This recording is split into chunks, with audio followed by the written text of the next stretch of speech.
Good day mga koy, it's your boy Joel's Motovlog, and for today's video, meron naman tayong bagong i-review ngayon, ang Skygo Hero 3 125. Tara mga koy, let's do this!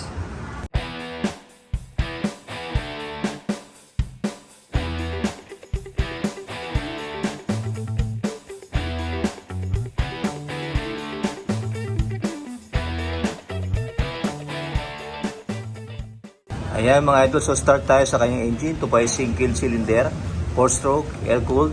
Displacement is 125cc na may maximum power na 8 horsepower. Maximum torque is 8.5 Nm. At ang size ng kanyang gulong sa harapan is 2.50 by 17. Naka-display po siya, then naka 2 piston caliper. At sa likuran naman, naka 2.75 by 17. At naka-drum brake po siya mga idol. Ayan. At ang kanyang fuel tank capacity na 3.7 liters na may fuel consumption na 42 km per liters. Mga idol, so dito tayo sa kanyang front face. Ayan mga idol, na kanyang headlight na naka-hexagon. At naka-halogen sa mga idol. At kanyang turning signal light naka-bulb type. Ayan, ito yung color black, hard plastic. May logo ng Skygo. Wow. At ang kanyang pwede sa harapan na color yellow. Ayan. Kanyang suspension na naka-telescopic. At ito po yung naka-disc brake. Ayan, ito yung disc brake nyo. Sa 2 piston caliper na gold. Matte gold. At ito po yung naka-wide spoke na tube type. Ayan. Ito naman kanyang side fairing mga idol. Ayan, may logo ng Skygo. At yung 125 na may color combination ng yellow and white. Tapos yung pairings niya is black. Ayan. At yung naka-aerodynamic, yan, may butas dito. Ayan. Kanyang makina. Head cylinder. Ayan. Crankshaft. Kanyang brake pedal sa likuran. Footrest. At ito po yung naka-kickstart din. Ayan. At ito naman sa kabila. Ayan. Yung kanyang pairings na may nakalagay na Hero. Ayan. So may cut siya dito, to white, tapos black. Ayan. Tapos ang kanyang footrest sa likuran. Kanyang muffler. May heat guard. Ayan. Bakal siya mga idol, ang kanyang heat guard. Tapos sa kanyang dual suspension na silver. Ayan. Sa likod naman kanyang gulong, naka drum brake. Tube type, siyempre wide spoke. Ayan, ganda.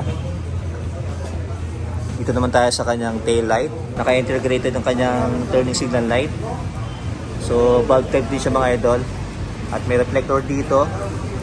At may maliit na fender. Ayan, may logo ng Skygo. At ito naman kanyang upuan. Sakto lang yung lambot mga idol. Grab bar.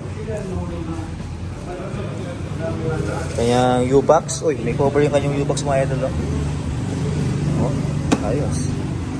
Ayan, kanyang battery. Sakto lang yung liit, yung lalim ng kanyang U-box mga idol. Kanyang fuel tank.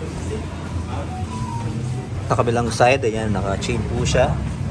Ayan, may cover kanyang chain. Size ng kanyang chain ay mga idol. Ang kanyang center stand, side stand, ayan. Transmission manual na 4 gear, ayan. May footrest. Dito tayo sa kanyang meter panel na naka-analog, ayan. Kanyang odometer, speedometer, ayan. Sa kabila, ayan, mayroon siyang turning signal indicator, neutral indicator, sa ilaw at gear indicator. Ayan, may digital ito na maliit at may fuel gauge mga idol. Okay, ignition at color black ang kanyang handlebar at sa kanya left handle grip. Ayan, meron siyang knuckle guard na color yellow at meron siyang high beam, low beam. So, kung gusto mo nakaupang yung ilaw. At left and right turning switch kanyang busina and choke.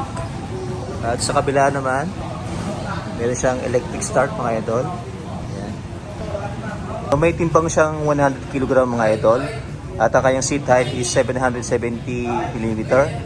Ground clearance is 150 mm. Wheelbase is 1,260 mm. Ayan mga idol.